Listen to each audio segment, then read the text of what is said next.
Hi, it's Tony, and I'll be talking about how the Iroquois Confederacy was a fair and equitable society. Long ago, 5 nations, the Mohawk, the Seneca, the Onondaga, the Oneida, and the Cayuga, were all at war with one another. Then a boy, destined to be a peacemaker, came. He was told by the spirits that he was going to make peace between all the 5 nations. So he grew up making peace, and he built a canoe entirely made of stone.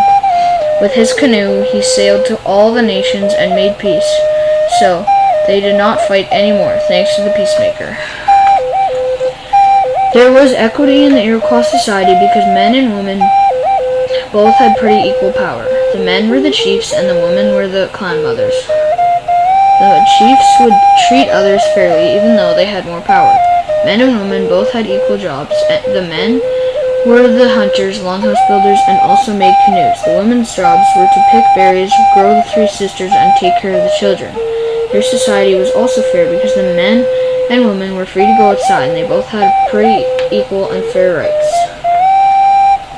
The Iroquois society had a pretty fair decision-making process called consensus. Consensus was fair because men and women, elders, and even children could have a say in very important decisions. But consensus was a challenge that the peacemaker faced because it took a very, very long time to do. Also, everyone had to be open-minded for consensus to be done. What was even worse about it is that if one person didn't agree, everyone else would be mad and only one person will be happy. So, consensus was fair and not fair. It depends on what happens.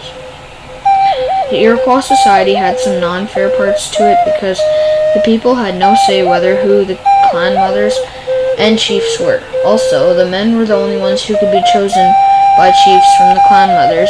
The women, on the other hand, could not. The only way they could be clan mothers is if they were directly related to the clan mothers. They also had very strict gender-based jobs. Overall, the Iroquois Confederacy was mostly fair. Like how they all had a say in decision-making, also they had equal jobs. It may be gender-based, but still pretty fair to society overall. Thank you for listening to my documentary.